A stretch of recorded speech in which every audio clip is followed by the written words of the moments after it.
जी, हमारा डिक्लेरेशन है और देश के सभी नागरिकों के समक्ष प्रस्तुत है।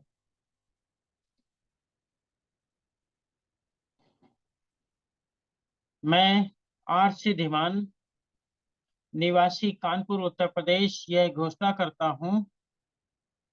नंबर 1, यह कि मैं भारत के संविधान में पूर्ण आस्था एवं विश्वास रखता हूँ।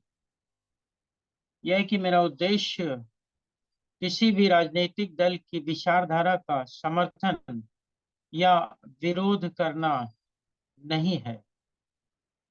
यह कि मैं धर्म, मूल, वंश, वर्ण, जातीय, लिंग, रंग, जन्म स्थान आदि के आधार पर होने वाले भेदभावों का समर्थन नहीं करता हूँ।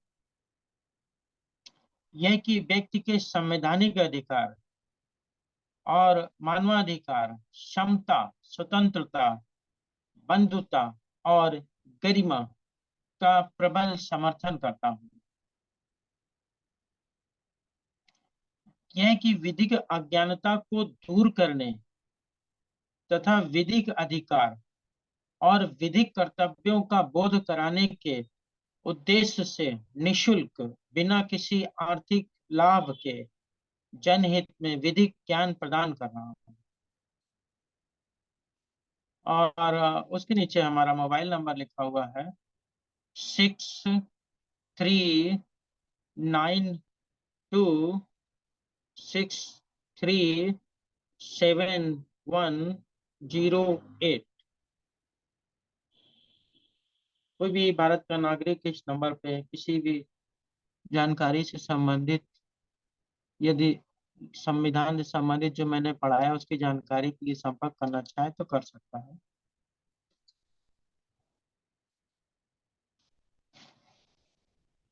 राष्ट्रीय बौद्ध महासभा के संस्थापक माननीय धर्म प्रकाश भारती बौद्ध जी, पूर्व एमएलसी, विधान परिषद, उत्तर प्रदेश सरकार।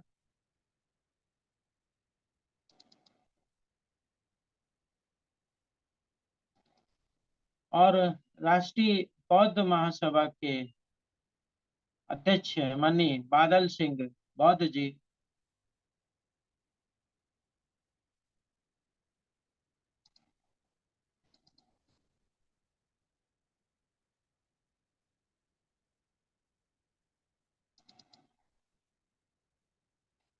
और आज दिनांक 6/3/2023 को संविधान की इस वेबिनार की अध्यक्षता कर रहे माननीय तुलसीदास लंगी जी, प्रदेश अध्यक्ष, जम्मू कश्मीर, आरबीएम।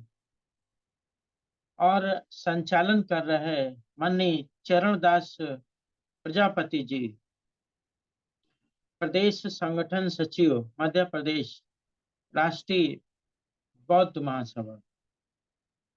और भारत देश के अंदर राष्ट्रीय बौद्ध महासभा के समस्त राष्ट्रीय, प्रांतीय, जिला एवं क्षेत्रीय स्तर के समस्त पदाधिकारीगण, उपासक, उपासिकाओं और भारत देश के नागरिकों,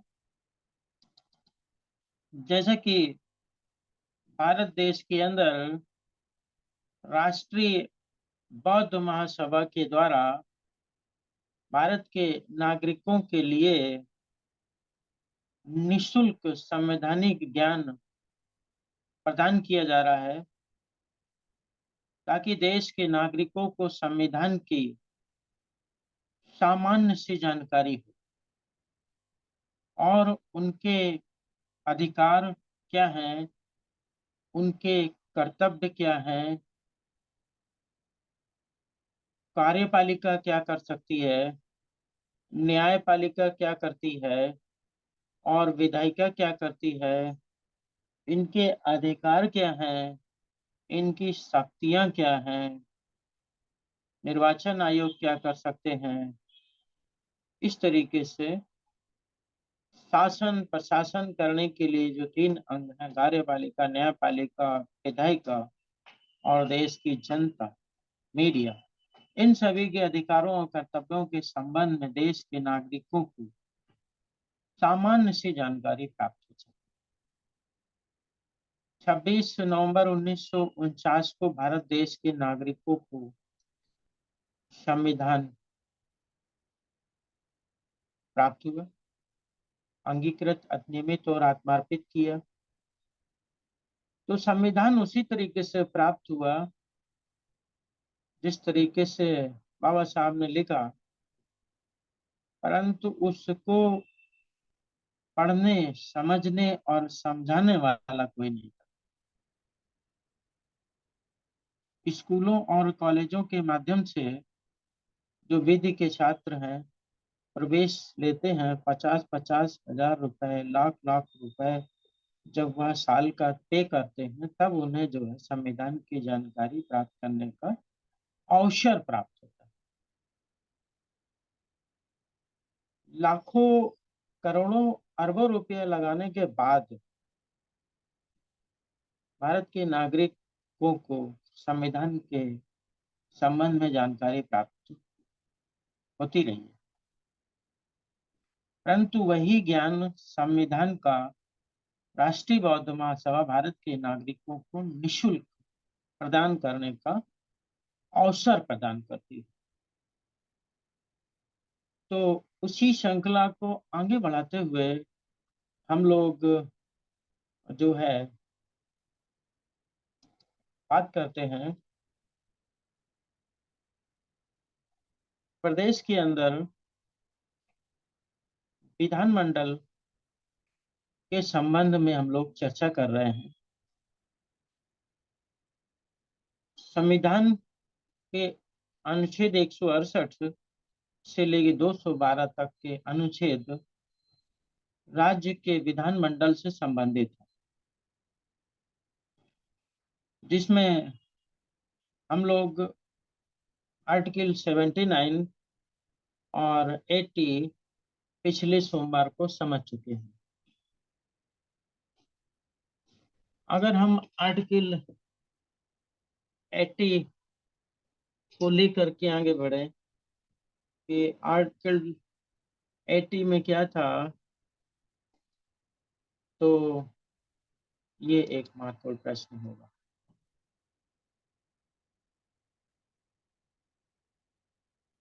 आर्टिकल 79 और आर्टिकल 180 पिछले लेक्चर में मैं बता चुका हूं, उसको रिवाइज करते हुए आगे बढ़ेंगे तो आर्टिकल 181, 182, 183 समझ में आसानी से आ सकता है। अनुच्छेद 179 में अध्यक्ष और उपाध्यक्ष के पदों का अवकाश, त्यागपत्र और पद से हटाना शामिल था। यानी कि अनुच्छेद 179 के अंदर विधानसभा के अध्यक्ष या उपाध्यक्ष को हटाए जाने की व्यवस्था की गई थी। हटाए जाने की व्यवस्था में जो कंडीशन दी गई थी, वह पहली कंडीशन ये दी गई थी कि यदि किसी राज्य का विधानसभा है और उस विधानसभा का कोई अध्यक्ष, विधानसभा का अध्यक्ष या उपाध्यक्ष उस सदन का सदस्य नहीं रह पाता है, नहीं रहता है, तो वह स्वतः जो है उस पद को खाली कर देगा। यानी विधानसभा के अध्यक्ष को हटाने और विधानसभा के उपाध्यक्ष को हटाने की व्यवस्था इसमें की गई है। और पहली ये कंडीशन रखी गई है कि यदि किसी राज्य की विधानसभा के अंदर अध्यक्ष या उपाध्यक्ष उस सदन का सदस्य नहीं रहता है, तो वह स्वतः पद खाली हो जाएगा।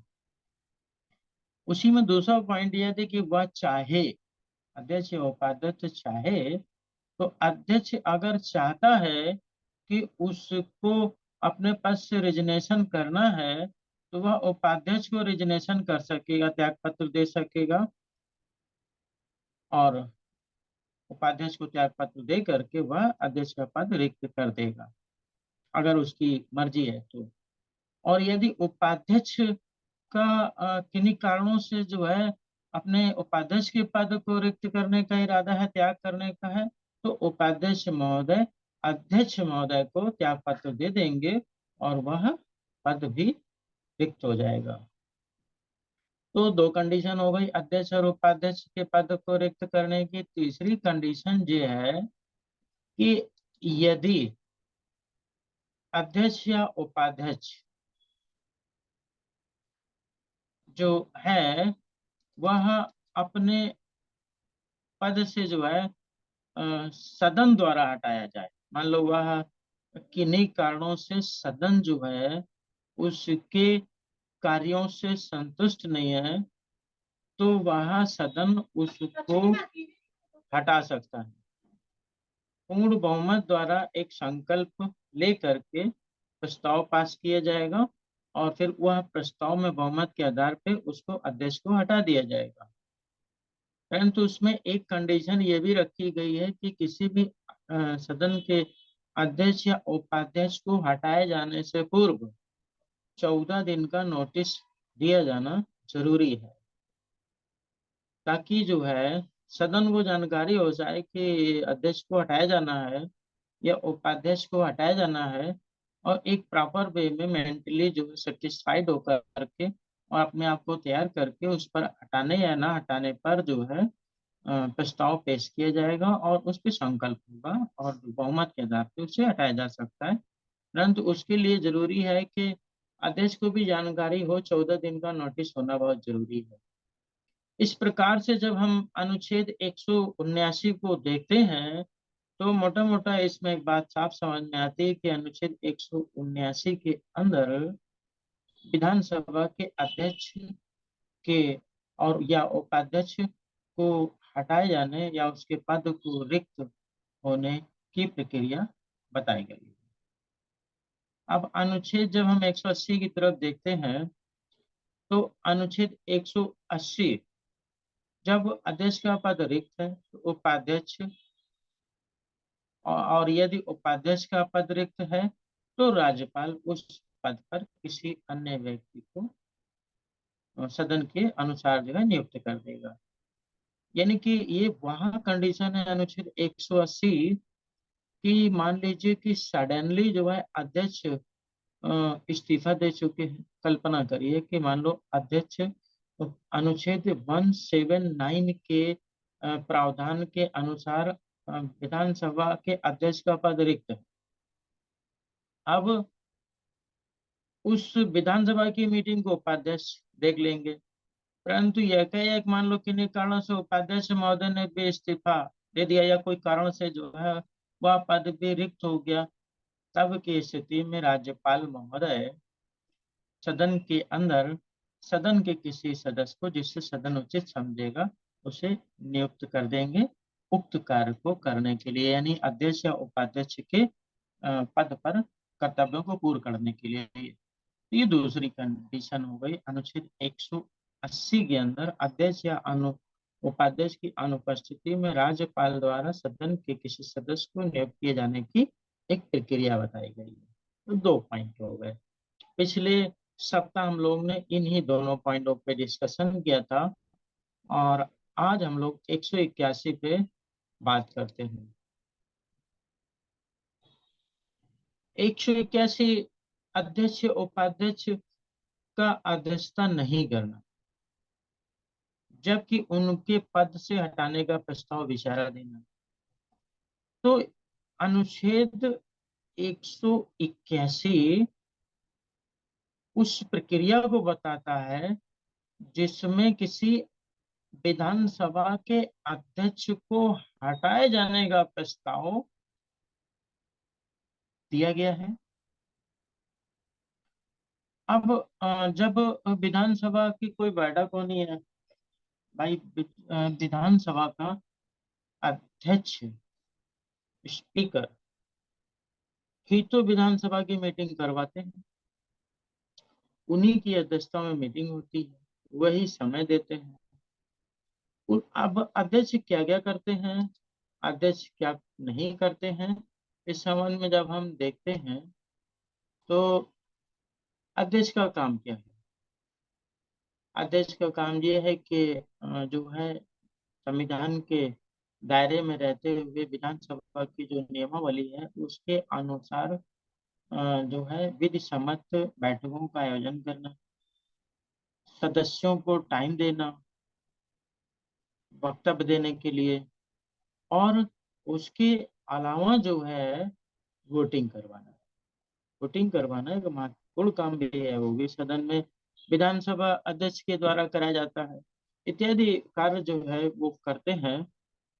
परंतु जब अध्यक्ष ही विवादित हो जाए, जब अध्यक्ष ही विवादित हो जाए, उसी को हटाया जाना है, तब जो है क्या होगा।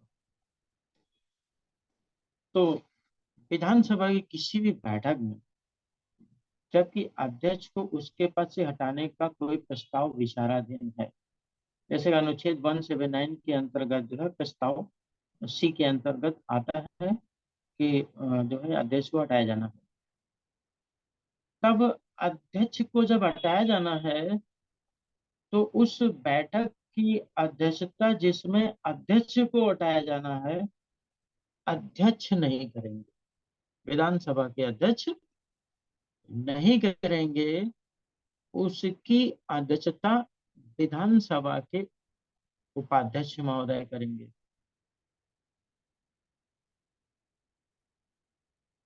यानी कि यदि अध्यक्ष को हटाया जाना है तो उस हटाए जाने वाली बैठक में अध्यक्षता विधानसभा के अध्यक्ष स्वयं नहीं कर सकते, क्योंकि उन्हीं को हटाया जाना है, उन्हीं पे चार्ज लगा है और उन्हीं के विरुद्ध संकल्प है, और वही आरोपी है।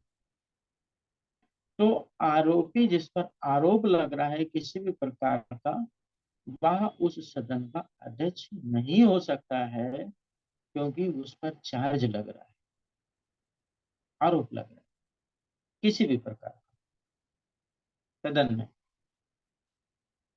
तो फिर उस बैठक की अध्यक्षता उपाध्यक्ष महोदय करेंगे।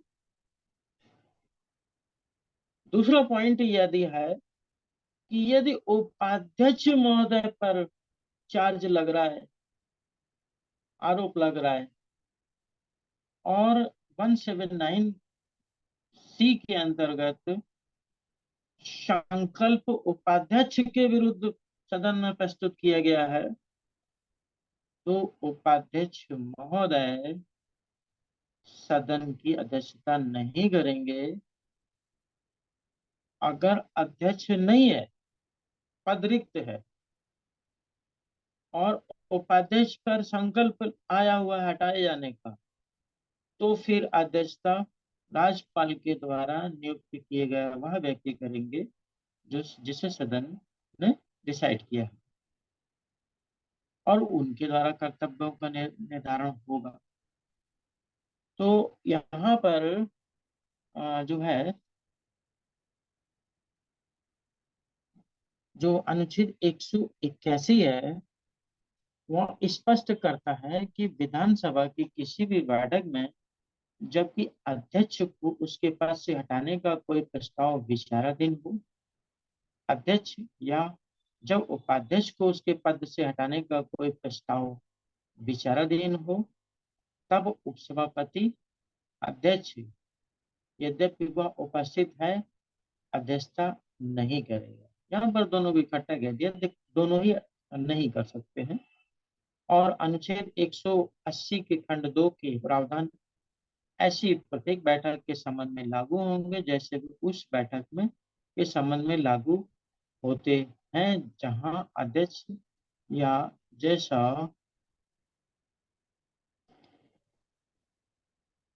या अध्यक्ष या जैसे उस बैठक के संबंध में लागू होते हैं जहां अध्यक्ष या जैसा भी मामला हो उपाध्यक्ष अनुपस्थित हो। तो ये एक लीगल लैंग्वेज है, इसको सामान्य रूप से हम यूं कहेंगे कि जब अनुच्छेद 181 के अंतर्गत जो है विधानसभा के अंदर कोई अ, विधानसभा का अध्यक्ष या उपाध्यक्ष के विरुद्ध हटाए जाने का मामला विचाराधीन है, तो अध्यक्ष को अगर हटाया जाना है तो उपाध्यक्ष बैठक करेंगे, अध्यक्ष नहीं करेंगे। और अगर उपाध्यक्ष को हटाया जाना है तो अध्यक्ष करेंगे बैठक, उपाध्यक्ष नहीं करेंगे।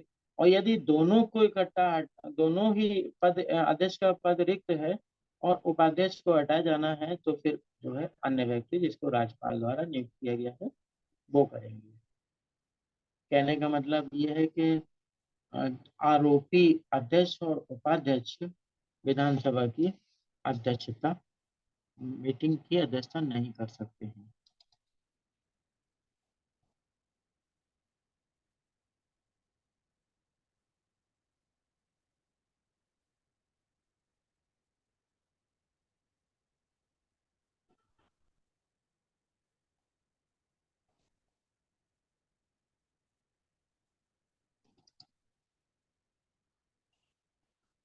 अनुच्छेद 181 के अंदर दूसरा पॉइंट है कि अध्यक्ष को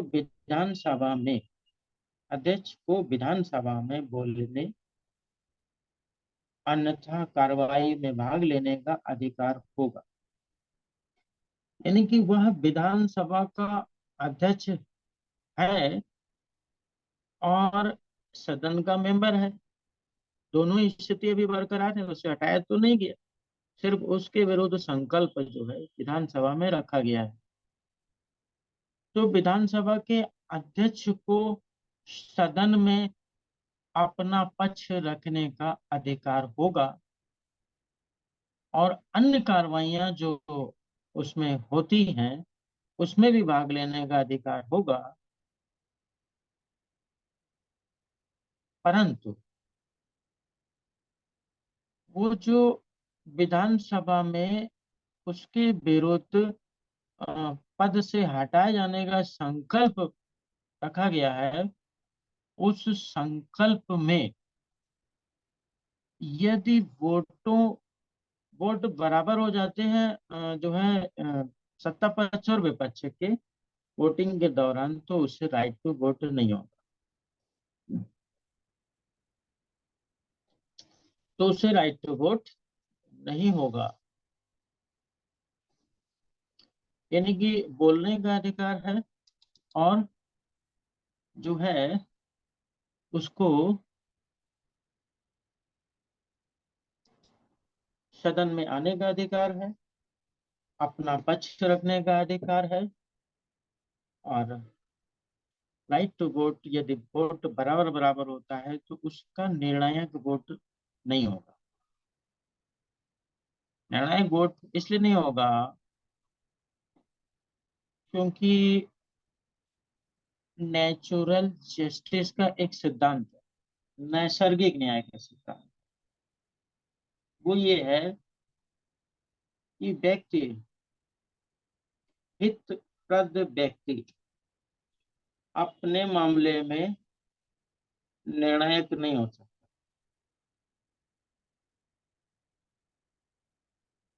यदि किसी व्यक्ति का हित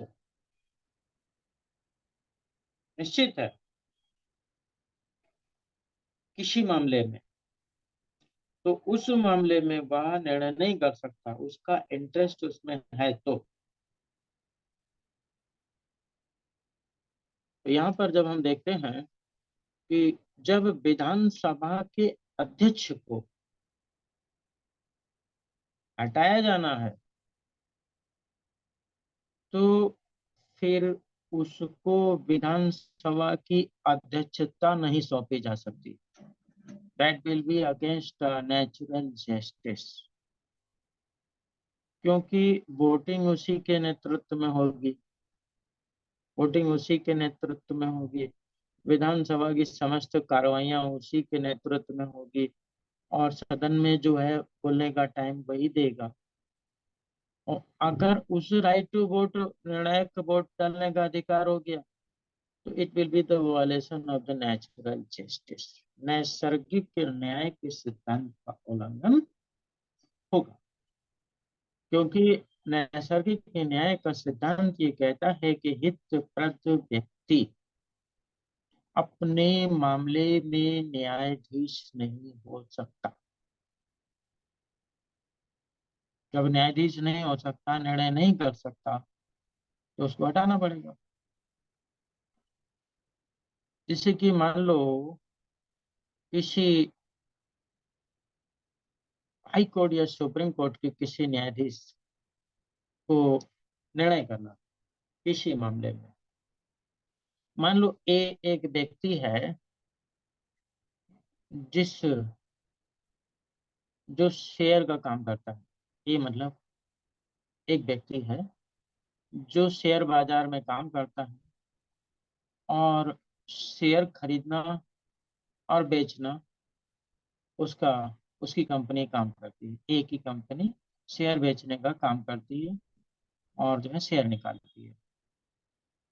अब मान लो बी कोई जज है, हाई कोर्ट में है, तो उसे भी जो है शेयर खरीद उस किसी भी कंपनी से शेयर खरीदने और बेचने का हक है। अब बी ने एक ही कंपनी से शेयर खरीद लिए और बी की एक ही कंपनी के ऊपर करप्शन का आरोप लग गया कि नहीं, इन्होंने जो है जो शेयर है वह इलीगल तरीके से इंक्रीज किए हैं, बहुत सारे इनके ऊपर चार्जेस लगता है। अब ए की कंपनी में बी ने भी शेयर खरीद रखा और बी तो न्यायाधीश है।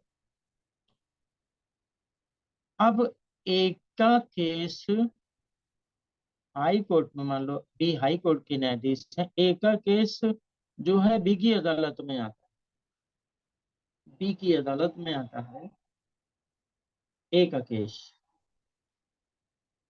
तो अगर बी ए के विरुद्ध निर्णय करता है कि जो भी कार्य किए उसमें वित्तीय अनियमितता थी, असंवैधानिक कार्य किए थे, तो बी को भी नुकसान होता है क्योंकि बी ने भी शेयर ले रखे हैं।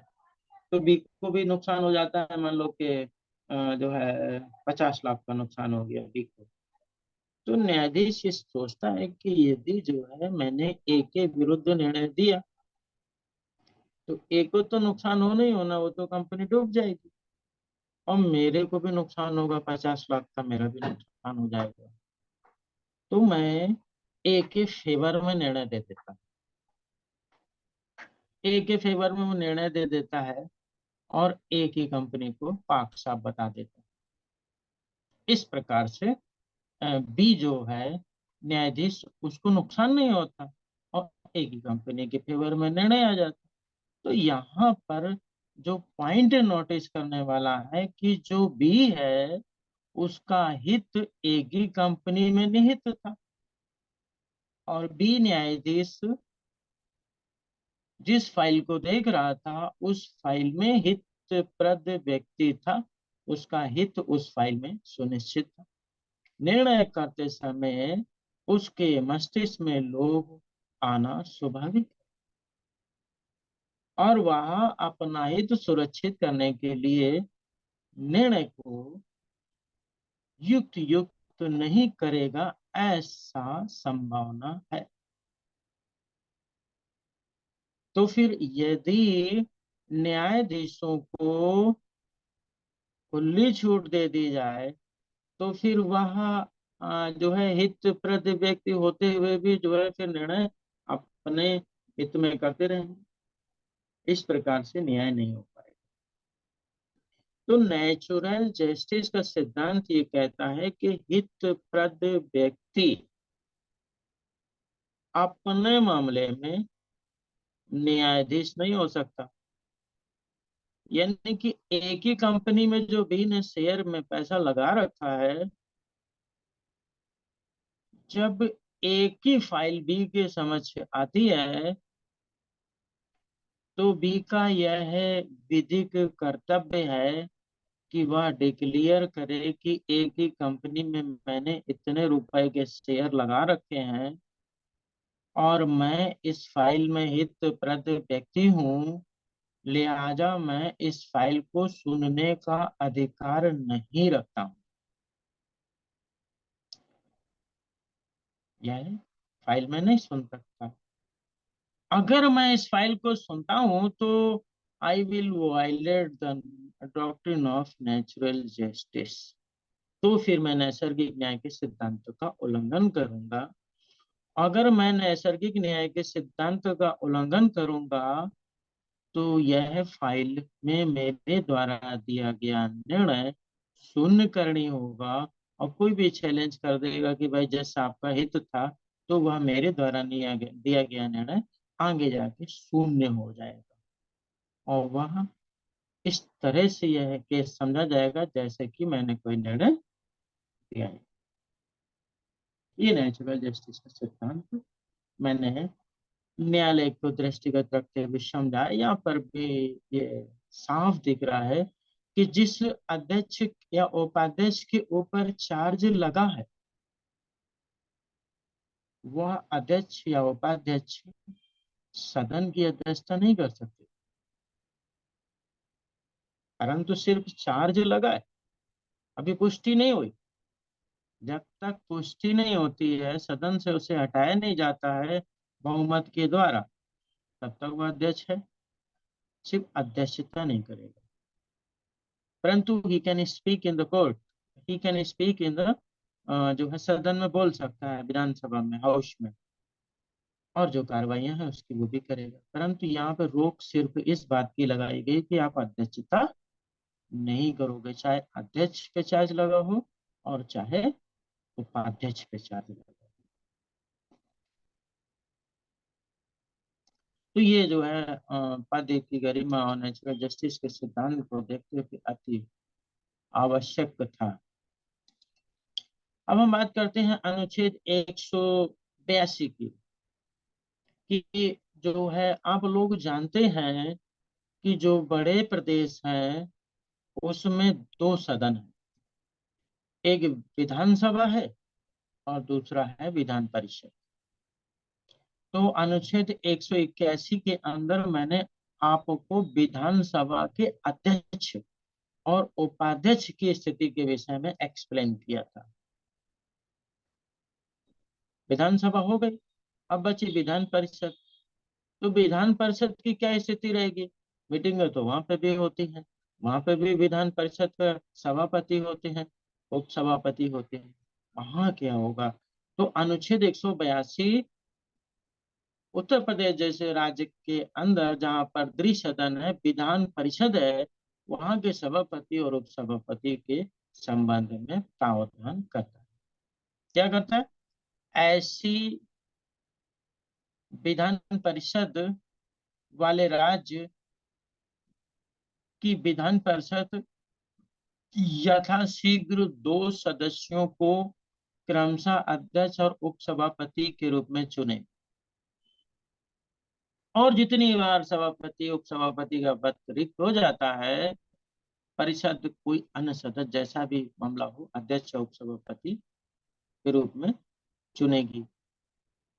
यहाँ पर विधान परिषद के अंदर अनुच्छेद 182 में यह शक्ति प्रदान की गई है कि विधान परिषद यथाशीघ्र, जितनी जल्दी हो सके, विधान परिषद का के अंदर जितनी जल्दी हो सके, एज सून एज मच, यथाशीघ्र अपना सभापति और उप सभापति चुनेगी। क्यों चुनेगी? ये आर्टिकल बड़ा महत्वपूर्ण है।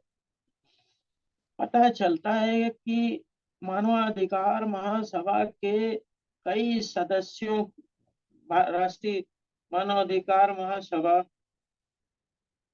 या जो है SC/ST आयोग या पिछड़ा वर्ग आयोग के सदस्यों की नियुक्ति लंबे समय से नहीं हुई। क्यों नहीं हुई? नहीं हुई। अगर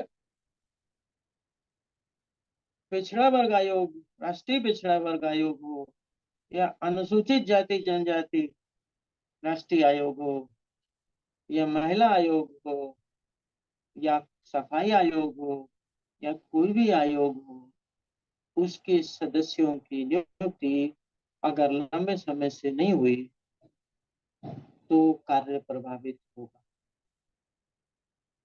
वह कमीशन प्रॉपरली काम नहीं कर पाए। तो वहां पर तो हो सकता है, होता है, वेबसाइट खोल के देखिए तो पता चलता है भी रिक्त है ये पद, लंबे समय से इस पद पर नियुक्ति नहीं हुई। परंतु यहाँ पर विधान परिषद के अंदर सभापति और उप सभापति की अगर के लिए अनुच्छेद 182 ना हो, तो फिर यहाँ पर भी भाई आपको सुनने को मिल सकता था, मतलब भविष्य में अगर हमारे संविधान निर्माता ये आर्टिकल नहीं रखते तो आप सुनते कि वो विधानसभा के अंदर जो है, उस प्रदेश की विधान परिषद के अंदर सभापति की लंबे समय से नियुक्ति नहीं हुई, उप सभापति की नियुक्ति नहीं हुई, ऐसा संभव हो सकता था। तो संविधान निर्माताओं ने ऐसा ना हो, इसलिए विधान परिषद के अंदर सभापति और उप सभापति की नियुक्ति यथाशीघ्र करने के लिए अनुच्छेद 182 लिख दिया। एज सून एज मच जो है, विधान परिषद के अंदर अध्यक्ष और उपाध्यक्ष उप सभापति की नियुक्ति की जाएगी। और अगर ये दोनों नहीं होते हैं तो प्रक्रिया वही है, फिर जो है अन्य सदस्य को उस कार्य के लिए नियुक्त किया जाएगा। कंडीशन ये है कि जो अन्य सदस्य होगा वह उस सदन का सदस्य होना चाहिए, नहीं कि आप जो है वो कहीं से पकड़ लाए, हिमाचल प्रदेश से लिवा लाए और उत्तर प्रदेश में जो है इसको नियुक्त कर दिया, है ना। नहीं, सदन का सदस्य होना चाहिए, उस सदन का। तो यहाँ पर जो है सिंपल सी बात थी।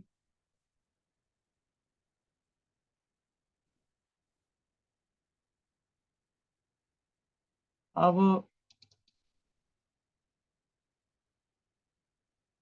नियुक्ति के संबंध में बता दिया मैंने, इनकी विधान परिषद की बात चल रही है, विधानसभा की नहीं।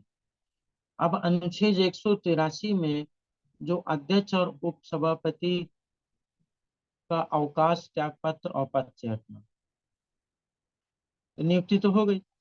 विधान परिषद के अध्यक्ष या उपाध्यक्ष के रूप में पद को धारण करने वाला सदस्य, यदि वह परिषद का सदस्य नहीं रहता तो अपना पद खाली कर देगा। तो बिल्कुल सेम वैसे ही जैसे विधानसभा में था वैसे यहाँ पे भी है। विधान परिषद के अंदर जब कोई व्यक्ति विधान परिषद का सदस्य नहीं रहता है और उसकी नियुक्ति अध्यक्ष या उपाध्यक्ष के रूप में हुई है, तो इसका मतलब ये है कि वो अध्यक्ष बना तो रहेगा लेकिन सदस्य नहीं रहा। और जब वह सदस्य नहीं रहा तो जो व्यक्ति विधान परिषद का सदस्य नहीं है वह अध्यक्ष कैसे रह सकता। अध्यक्ष रहने के लिए सदस्य होना जरूरी है, और सदस्यता किन्हीं कारणों से उसकी हो गई समाप्त, तो फिर उसका पद भी समाप्त होगा। इसलिए पहली कंडीशन दी है कि यदि वह परिषद का सदस्य नहीं रहता है तो अपना पद खाली कर देगा, वह अपना पोस्ट खाली कर देगा। कैसे खाली करेगा? सिंपल सी तरीका है। अगर अध्यक्ष है तो वह अगर वह जो है सभापति है तो वह उप सभापति को त्याग पत्र देगा लिख करके, और रेजिग्नेशन लेटर दे देगा, साइन कर देगा, मोहर लगा देगा कि मैं इस सदन का सदस्य, इस परिषद का सदस्य नहीं रहा और मैं अध्यक्ष के पद से त्याग पत्र देता हूँ। उपाध्यक्ष उससे मंजूर कर देगा। इस तरीके से वो जो है पद से हट जाएगा।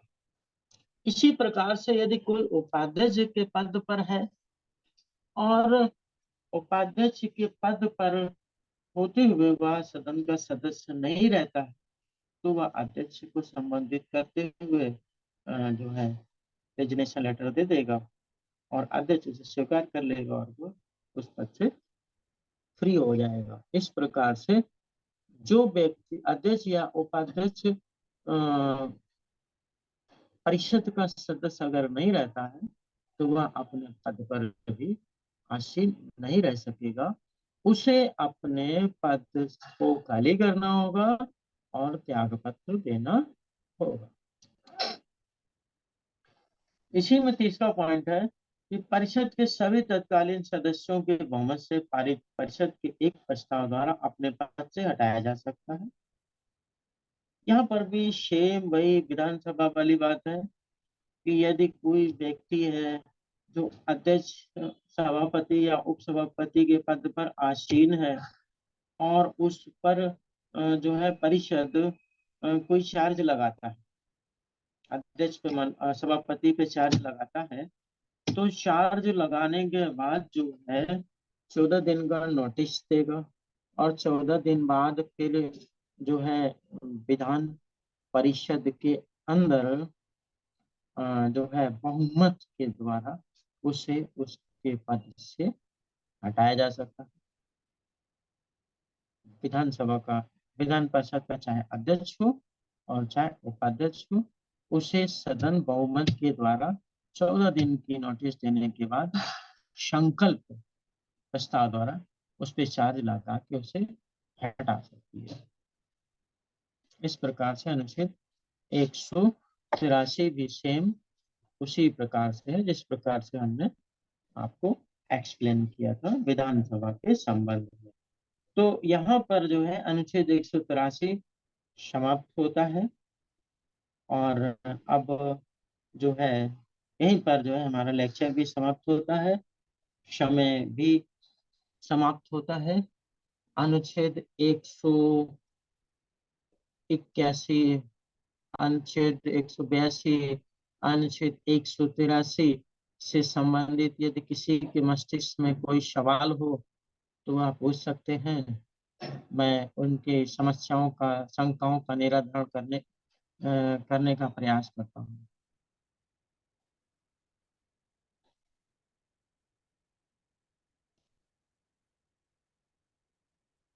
अनुच्छेद 100 जो है 80 को मैं आपके समझ प्रस्तुत कर देता हूँ ताकि आपके दिमाग में कोई शंका हो तो इसमें से पूछ सकते हैं।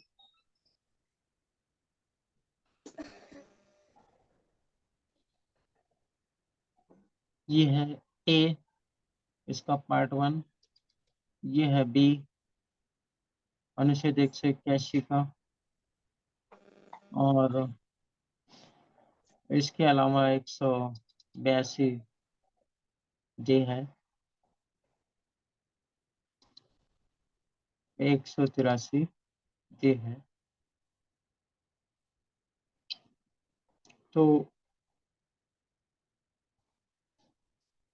ऐसा लगता है कोई सवाल नहीं है, तो फिर यहीं पर जो है मैं अपनी बात समाप्त करता हूँ। जय भीम, नमो बुद्धाय।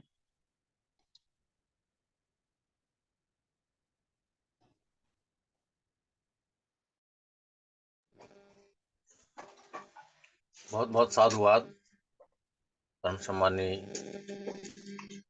प्रोफेसर साहब, आपने बड़े विस्तार पूर्वक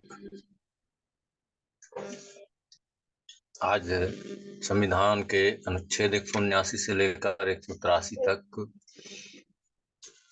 समझाया, पढ़ाया और सभी साथी इतने मग्न हो गए कि उन्हें ऐसा नहीं लग रहा है कि कोई सवाल करने की गुंजाइश बची है। हालांकि समय भी काफी हो चुका है। मैं परम सम्मानीय BL कदम साहब से अनुरोध करता हूं कि यदि आपके मन में कोई ऐसा सवाल या कोई जनहित को ध्यान में रखते हुए कोई मुद्दा उठाना चाहें तो आप उठा सकते हैं, सादर आमंत्रित हैं। यल कदम साहब। बहुत बहुत साधुवाद। बड़े अच्छे से साहब ने जो बात रखी है, और बिल्कुल एक एक करके जो उसको जो कहा है सारा समझ में आ चुका है। ऐसा कोई सवाल नहीं है जो कि छूटा हुआ हो जिस पर चर्चा की जा सकती है। मेरे ख्याल से समय को ध्यान में रखते हुए और सभ्य सत्ता कराया जाए तो ज्यादा बेहतर रहेगा। शाद शाद, बहुत बहुत साधुवाद। बात भी सही है, काफी विस्तृत चर्चा हो चुकी है, कोई सवाल की गुंजाइश भी नहीं बची है। तो अब मैं आज के कार्यक्रम के अध्यक्ष महोदय से अनुरोध करता हूं कि आज का अध्यक्षीय उद्बोधन देते हुए हमें कार्यक्रम को आगे बढ़ाने की अनुमति प्रदान करेंगे। परम सम्माननीय प्रदेश अध्यक्ष जम्मू कश्मीर राष्ट्रीय बौद्ध महासभा। सर मेरी आवाज आ रही है? आ रही है। जी सर, स्वागत है सर। तथा करते हुए बहुजन समाज में जन्मे सभी संतों, महापुरुषों और गुरुओं को नमन करते हुए और राष्ट्रीय अध्यक्ष जनाब बादल सिंह भोज जी, कार्यकारी अध्यक्ष, संचालक जी और आपके में सभी जो साथी जुड़े हुए हैं, सबको मेरा नमो बुद्धाय जानी। और आज का जो कॉन्स्टिट्यूशन के ऊपर संबोधन था जनाब धीमान साहब का, उन्होंने बड़े विस्तार से जो है अनुच्छेदों के ऊपर जो अदर क्वेश्चन थे उन पर आपने यह व्याख्या की है, कोई इसमें कसर छोड़ी नहीं है। और मैं ये समझता हूँ कि धीमान साहब अपना कीमती समय निकाल कर जो हमें जब कॉन्स्टिट्यूशन का ज्ञान बांट रहे हैं, इसका हमें सबको लाभ लेना चाहिए, क्योंकि ये कॉन्स्टिट्यूशन अगर जिंदा है तो हम लोग जिंदा हैं। तो इस देश में जो है जो कॉन्स्टिट्यूशन की जो है हम सबको जानकारी होनी जरूरी है। तो मैं आसिफ जमान साहब का बहुत बहुत मशहूर हूँ कि वो जो अपना समय निकाल कर दे, अपना ज्ञान जो है वो आरबीएम के साथियों के साथ साझा करते हैं। और आरबीएम के साथी जो हैं उनसे भी मेरी प्रार्थना है कि वो और भी साथियों को ज़्यादा से ज़्यादा इसमें जुड़ने के लिए अपील करें, तो जुड़े और इसका लाभ उठाएं।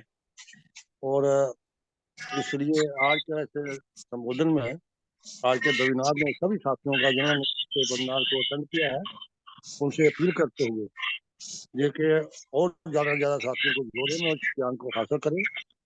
और आप सबका आभार व्यक्त करते हुए मैं क्षमा चाहता हूँ।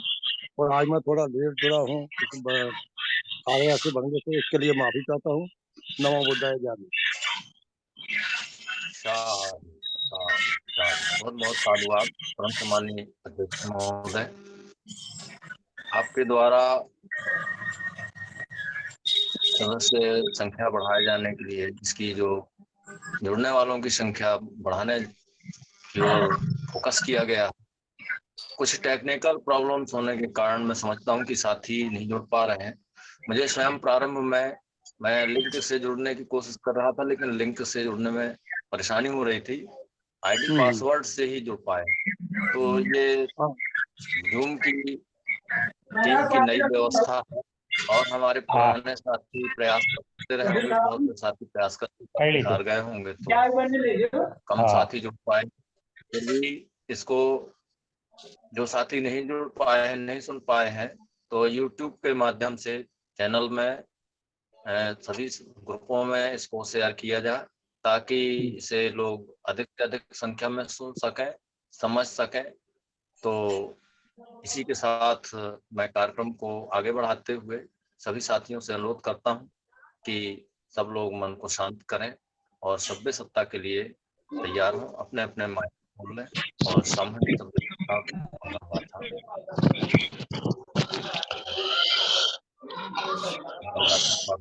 सभ्य सत्ता सुखी हंतु सभ्ये हंतु चखे विनु सभ्ये भद्राणि पश्यन्तु मा कञ्चिदुपमागमः